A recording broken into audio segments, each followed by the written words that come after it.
بسم الله الرحمن الرحيم اللهم صل على سيدنا محمد الفاتح لما أخلق والحاتم لما سبق ناصر الحق بالحق والهادي إلى صراطك المستقيم وعلى آله حق قدره ومقداره العظيم. Assalamu alaikum, chers frères et sœurs en islam. Nous rendons grâce à Allah subhanahu wa ta'ala, notre créateur, qui nous a permis de venir partager avec vous en ce mois béni du Ramadan les leçons du Ramadan dispensées par Mawlana Sidi Hajj Mohamed El-Cheikh. Avant de commencer, nous voulons dire nos salutations pieuses à notre Cheikh Mawlana Sidi Hajj Mohamed El-Cheikh et le prions de remonter ces salutations à son père spirituel Mawlana Cheikh Tidjani, mais également à son grand-père spirituel, le prophète Mohammed sallallahu alayhi wa sallam. Alhamdulillah Rabbil Alamin, lors de cette leçon numéro 3, Mawlana Sidi Hajj Mohamed El-Cheikh est revenu sur l'origine de l'âme en précisant que l'origine de l'âme est la lumière. Il nous apprend que lorsqu'Allah décida d'organiser l'ordre des existences, il établit le prophète Mohammed sallallahu alayhi wa sallam comme le centre de rayonnement et d'irrigation. De ce centre, nous dit Mawlana Sidi Hajj Mohamed El-Cheikh, procède la diffusion des lumières vers les créatures selon une sagesse parfaitement mesurée. Et lorsque cette lumière ne devait pas atteindre certains réceptacles inaptes à la recevoir, Mawlana Sidi Hajj Mohamed El-Cheikh nous dit qu'Allah instaura ce que l'on désigne comme la rupture de la lumière mohammedienne dans un lieu nommé Basatul Jalal, nous dit Mawlana Sidi Hajj Mohamed El-Cheikh. Les êtres qui furent dépourvus de la lumière mohammedienne prirent naissance dans cette rupture de la lumière. Et parmi eux se trouve, nous dit Mawlana Sidi Hajj Mohamed El-Cheikh, Satan, Iblis, qui est leur dirigeant. Et donc, Mawlana Sidi Hajj Mohamed El-Cheikh nous apprend que cette organisation divine entre l'âme et les univers qui l'environnent, notamment Alamul Arwah, le monde des âmes, disons le monde le plus célèbre des organisations subtiles d'Allah subhanahu wa ta'ala, lorsque l'on aborde la question de l'obligation de l'âme envers son créateur, il apparaît que la liaison qui doit être opérante est celle qui unit l'âme et le nafs, nous dit Mawlana Sidi Hajj Mohamed El-Cheikh. Dans ce cadre, nous dit Mawlana Sidi Hajj Mohamed El-Cheikh, c'est dans ce cadre entre l'âme et le nafs que se déploie une explication capable de convaincre l'être humain de ce que l'on peut appeler l'aisance spirituelle. L'organisme de l'être humain comporte une réalité essentielle à laquelle Allah subhanahu wa ta'ala accorde une attention, on va dire, particulière. Mawlana Sidi Hajj Mohamed El-Cheikh nous dit qu'un jour, les aspirants à la science cachée ou la haqiqa s'interrogeaient à propos du prophète Ibrahim, car ils avaient entendu à son sujet une parole qui avait une portée immense. Et cette parole est qu'Allah a désigné le prophète Ibrahim comme son ami. Poursuivant leurs recherches jusqu'à rencontrer le prophète Ibrahim, nous raconte Mawlana Sidi Hajj Mohamed El-Cheikh, les aspirants à la science cachée lui demandèrent au prophète Ibrahim comment se manifeste son amitié avec le Seigneur, avec Allah subhanahu wa ta'ala. Quelles sont les lignes de conduite qui permettent d'être un ami d'Allah subhanahu wa ta'ala? Cette histoire nous est racontée par Mawlana Sidi Hajj Mohamed El-Cheikh. Et donc, quand les aspirants à la science cachée ont posé cette question au prophète Ibrahim, ce dernier fut alors confronté à une équation subtile, nous dit Mawlana Sidi Hajj Mohamed El-Cheikh. Il avait entendu le Seigneur lui annoncer qu'il est son ami. Mais les lignes de conduite garantissant cette dimension d'ami d'Allah ne lui furent pas expliquées dans les détails au prophète Ibrahim.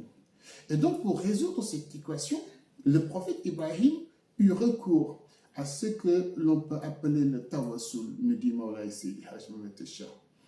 Le tawassul consiste à implorer Allah par la grâce d'une réalité servant d'intermédiaire entre le serviteur et son Seigneur, nous dit Mawlana Sidi Hajj Mohamed El-Cheikh.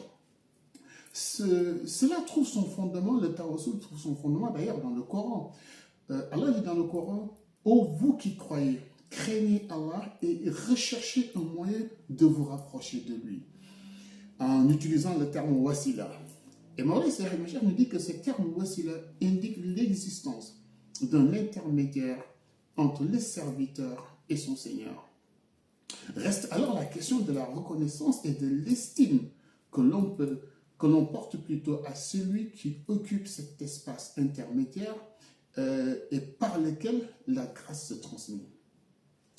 Le prophète Ibrahim, nous dit Mawlana Seydi Hadji Malick, fit ainsi un tawassul sur une lumière qu'il avait contemplée par sa prophétie dans les espaces intermédiaires qui le séparaient de son Seigneur.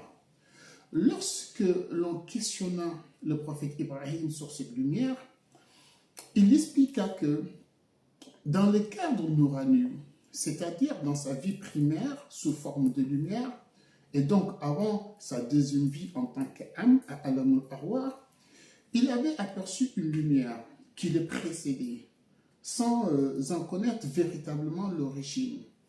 Et on lui avait dit que cette lumière avait plusieurs noms, mais elle était plutôt plus connue sous le nom de Ahmad.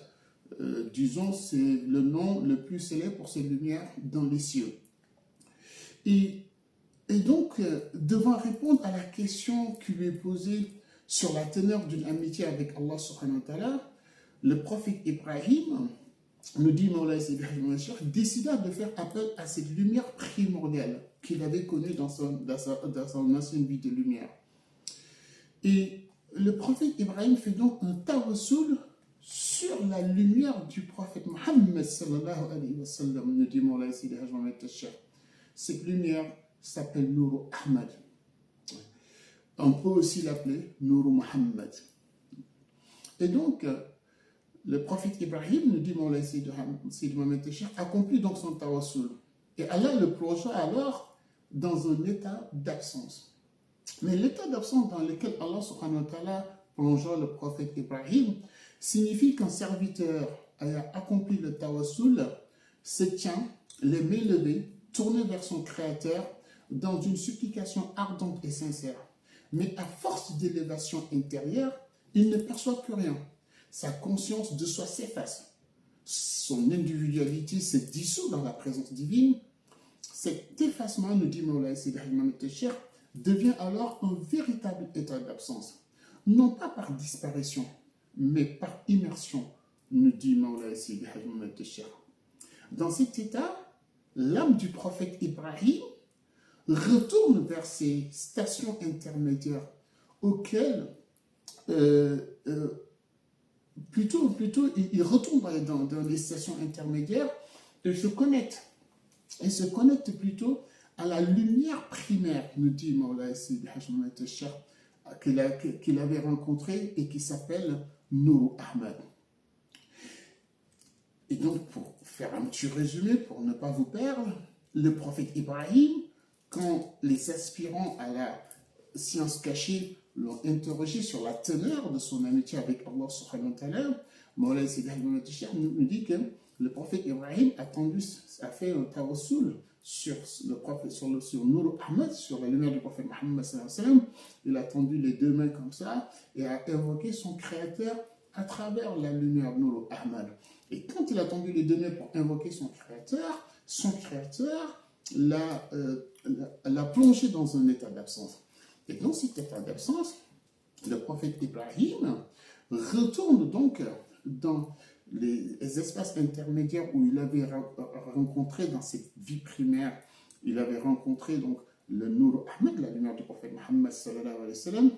Et c'est là que maintenant, la lumière du prophète Mohammed va donc répondre à la question du prophète Ibrahim.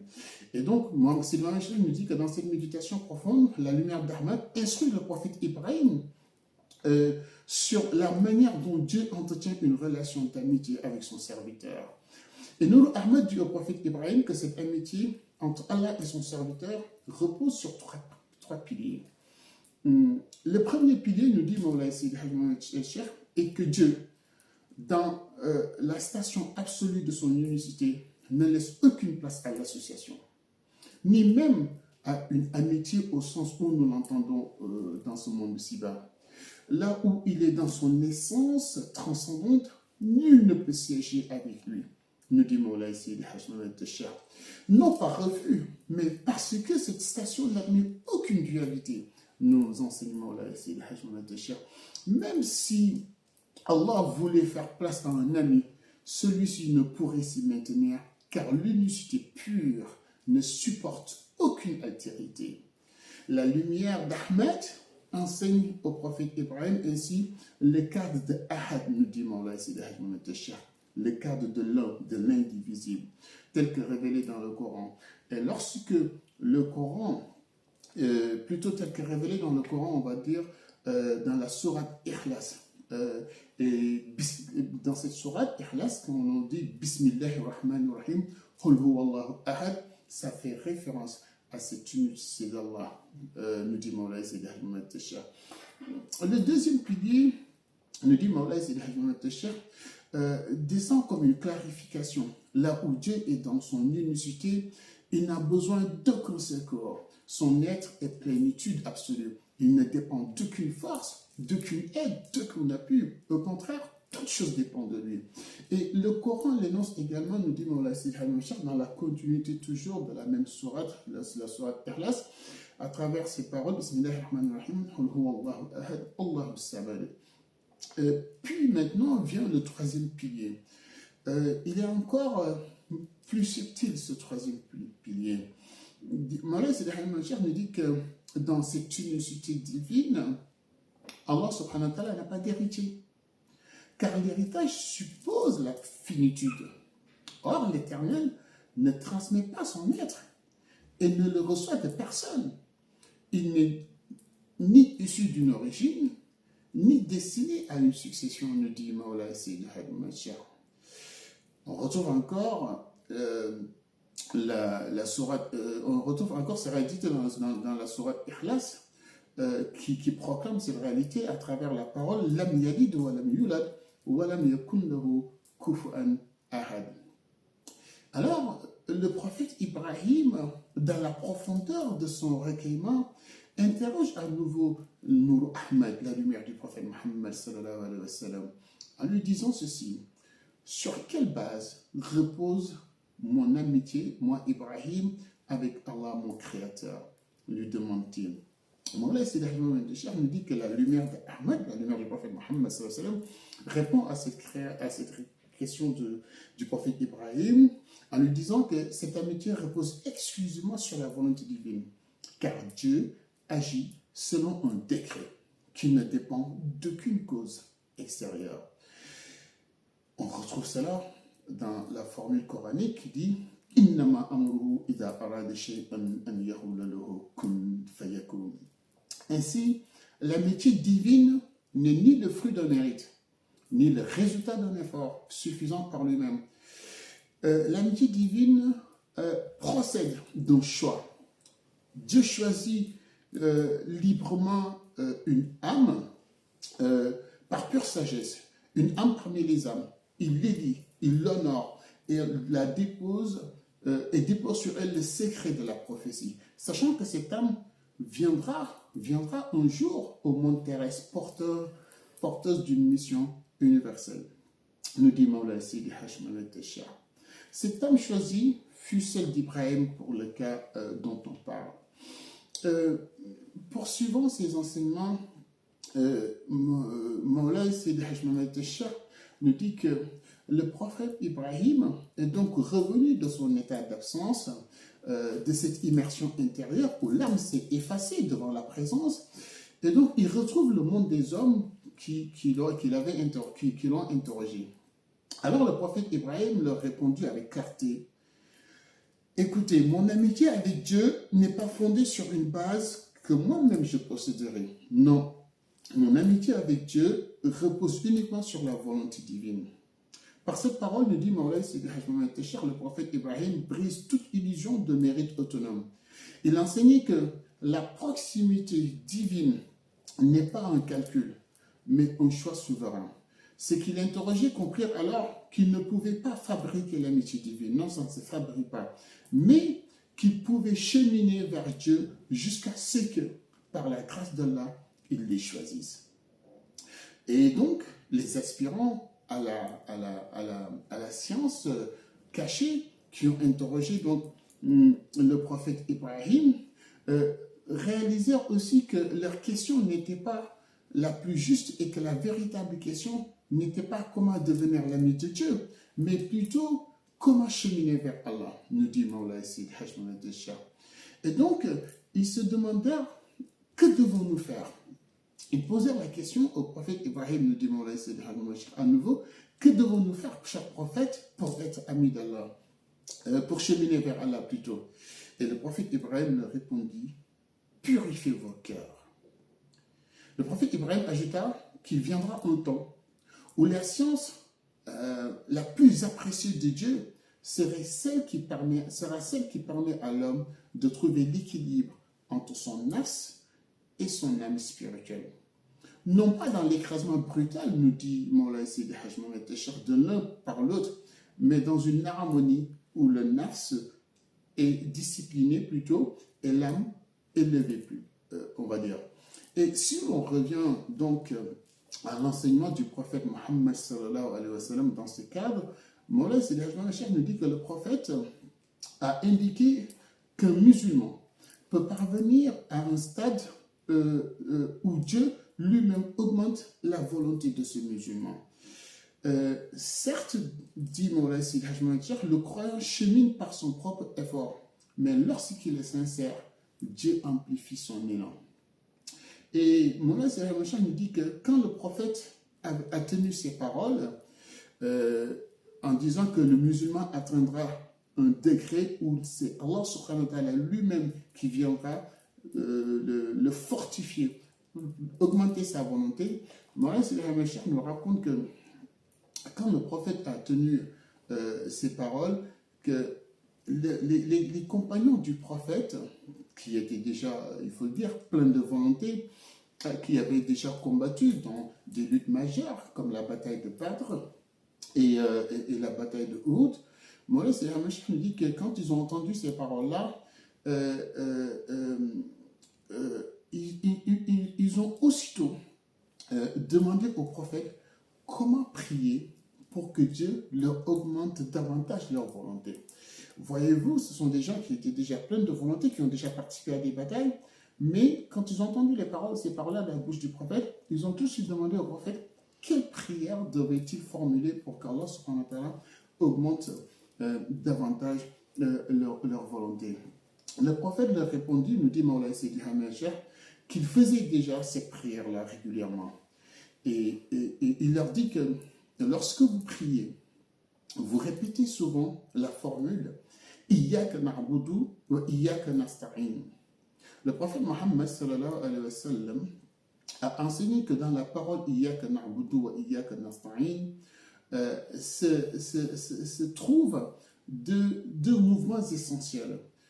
Iyyaka na'budu représente la volonté individuelle, l'élan du serviteur, son choix conscient d'adorer Allah subhanahu wa ta'ala, son engagement à se tourner vers Dieu. Et dans Iyyaka nasta'in représente la volonté que Dieu gratifie à l'aspirant. C'est-à-dire cette assistance divine, la force qui dépasse nos propres capacités et qui vient d'Allah subhanahu wa ta'ala. Ainsi donc, nous dit Mawla Sidi Hajj Mohamed Tachar, de par ses enseignements du prophète Mohammed sallallahu alayhi wa sallam, le cheminement spirituel est un croisement entre deux volontés, celle du serviteur qui s'élève et celle de Dieu qui élève son serviteur davantage. Alhamdulillah Rabbil Alamin. Toujours dans ce même registre, Mawla Sidi Hajj Mohamed Tachar nous apprend que l'âme qu'Allah subhanahu wa ta'ala a insufflée dans l'être humain possède une origine lumineuse. Elle provient d'un monde de pureté.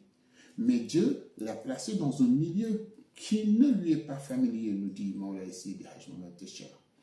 Il nous donne pour cela le cas du prophète Adam. Il nous dit que lorsque le prophète Adam fut créé à partir d'argile, son corps demeura un temps étendu. Il n'était il était encore, pardon, qu'une forme façonnée avant l'insufflation de l'âme. Et durant cette période, Iblis passait près du corps d'Adam.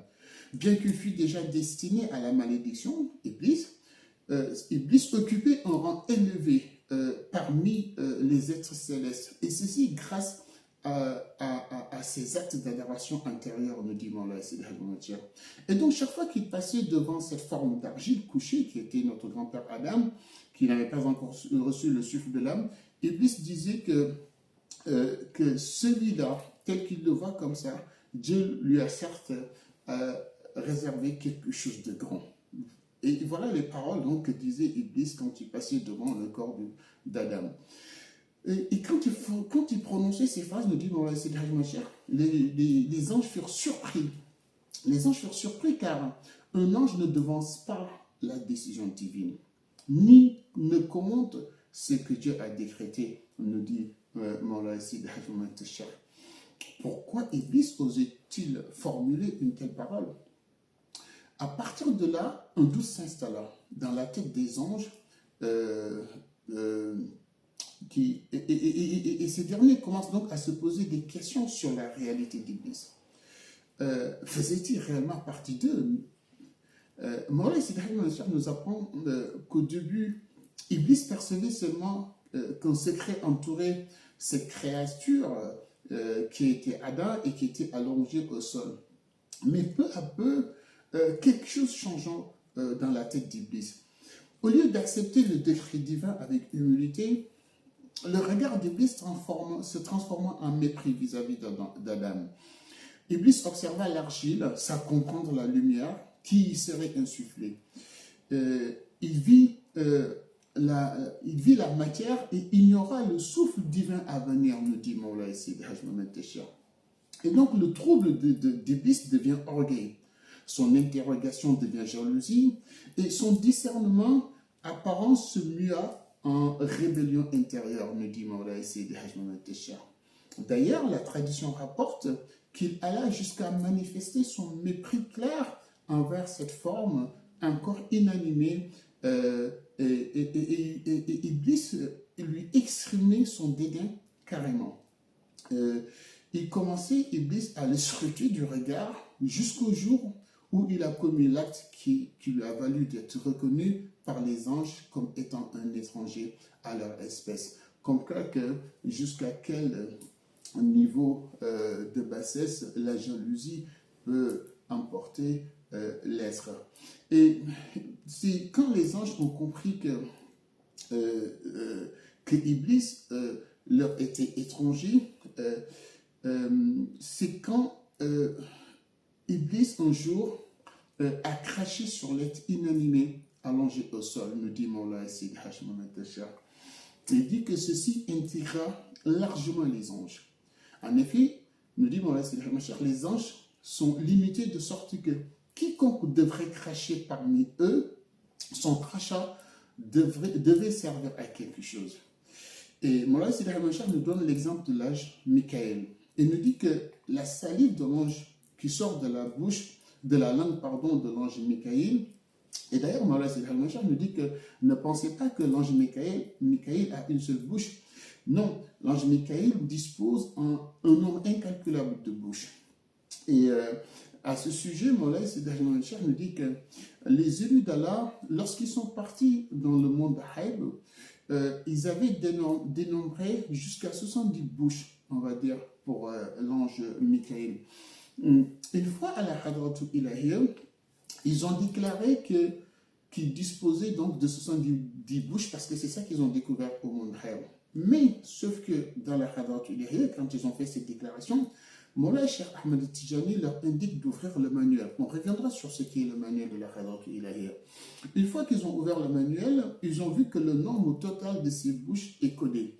Donc, il en dispose une part visible dans la dimension apparente et une autre part invisible, nous dit Mawla Sidi Hajj Mahamad. Autrement, c'est un nombre dissimulé par Allah et il ne le dévoile qu'à une âme qui arrive à l'au-delà ou qui accède au paradis, nous dit Mawla Sidi Hajj Mahamad. C'est donc la réalité de l'ange Michael que vient nous enseigner Mawlana Sidi Ahmed Shah. L'ange Michael qui est une créature d'Allah, et Mawlana Sidi Ahmed Shah nous dit qu'une seule goutte de la salive de l'ange Michael projetée provoque un tonnerre. En voyant les conséquences de la foudre sur un arbre ou un être humain, si on nous dit que c'est une seule goutte de ces salives provenant de la bouche de Michael qui provoque ce tonnerre-là, vous voyez bien donc tout ce qu'elle peut engendrer, cette goutte de salive. C'est la raison pour laquelle Mawlana Sidi Ahmed Shah nous apprend que Iblis, lorsqu'il s'est tourné pour cracher sur l'argile allongée au sol, Allah subhanahu wa ta'ala nous dit, Mawlana Sidi Ahmed Shah, s'est dit qu'il fallait qu'il montre aux anges ce que ce crachat va produire. Les anges ont donc suivi du regard le crachat d'Iblis, nous dit Mawlana Sidi Ahmed Shah. Et ils l'ont vu, ce crachat, s'être transformé en un chien qui courut puis disparut sous leurs yeux. Et Mawlana Sidi Ahmed Shah nous dit que c'est pour cela que dans les juridictions islamiques, on dit que le chien n'a pas été maudit par Allah. Non, il n'a pas été maudit par Allah. C'est une erreur de dire ça. Allah ne l'a pas maudit. Néanmoins, le chien a hérité d'une origine non appréciée par Allah. Nous dit Mawlana Sidi Ahmed Shah. C'est la raison pour laquelle, dit-on, que si ce n'est pas pour le gardiennage, le musulman ne doit pas domestiquer un chien. Néanmoins, observons, nous dit Mawlana Sidi Ahmed Shah, qu'il y a un bon nombre de chiens qu'Allah a honorés. Mawlana Sidi Ahmed Shah nous a raconté, nous a enseigné le cas du chien qui a accompagné les chiens de la caverne. Il nous a également enseigné le cas du chien qui a salmodié un nom divin, comme le chien qui a répondu aux commentaires du prophète Noah. Donc il y a vraiment des chiens qu'Allah a honorés. Et donc, Mawlana Sidi Ahmed Shah nous dit que lorsque Iblis a craché, tous les anges se sont rendus compte qu'ils n'appartenaient pas à leur groupe. Ils s'étaient juste mélangés à eux. Et ce qui est plus étrange, nous dit Mawlana Sidi Ahmed Shah, durant ce moment-là, c'était le chef de ce groupe d'anges, vous vous rendez compte. Après cet événement de crachat, nous dit Mawlana Sidi Ahmed Shah,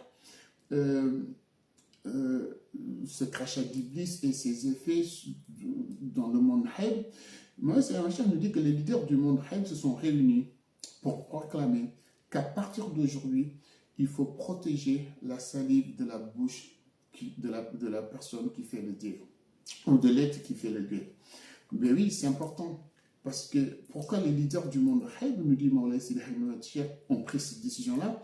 Parce qu'ils ont vu l'effet du crachat d'Iblis qui s'est transformé en chien. Et ils ont dit que si le crachat est aussi important aux yeux d'Allah subhanahu wa ta'ala, il faut qu'on protège la salive qui sort de la bouche de l'être qui fait le dhikr. Et pour organiser donc cette protection, nous apprend Mawlana Sidi Ahmed Shah, les leaders du monde Haïb ont pris une sorte de boîte en or et sur laquelle ils y ont gravé la formule La ilaha illallah, une formule scintillante de lumière.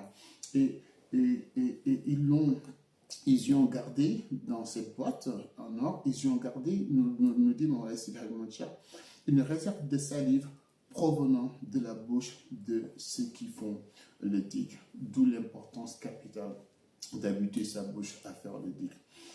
Et donc, Mawlana Sidi Ahmed Shah nous dit qu'à propos d'Adam, le temps évolua ainsi jusqu'à ce que l'âme atteignit le corps de l'être humain, jusqu'à ce qu'Allah insuffle l'âme dans le corps d'Adam. Et c'est là que Mawlana Sidi Ahmed Shah arrive au point clé de cette troisième leçon. Mawlana Sidi Ahmed Shah nous dit que l'âme est par nature subtile. Il n'a pas besoin d'appui matériel comme l'être humain. L'âme flotte. Elle n'a pas besoin de support comme nous. Alors, Mawlana Sidi Ahmed Shah nous dit comment l'âme tient-elle dans un corps? Allah, dans sa grande sagesse, nous dit Mawlana Sidi Ahmed Shah a choisi un centre. à l'intérieur de l'homme. Non pas un centre que tout le monde identifie facilement, par exemple le cœur, la tête, etc. Non, mais un centre lié au nom par lequel Allah subhanahu wa ta'ala a créé cette âme. Et c'est là que Moulay Sidi Ahmed Machar nous dit que chaque âme a été créée avec un nom d'Allah, un nom de Dieu qui lui est singulier. Il a même donné pour illustrer cela l'exemple de comment déjà encore, j'oublie le terme, des empreintes digitales. Voilà. Il nous a donné l'exemple des empreintes digitales. Et donc,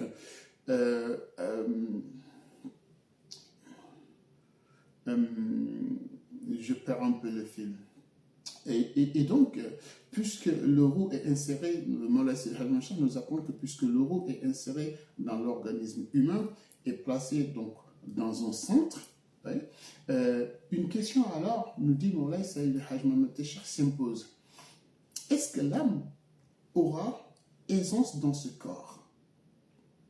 Ou bien l'organisme, les habitudes et le nafs vont-ils étouffer cette aisance de l'âme?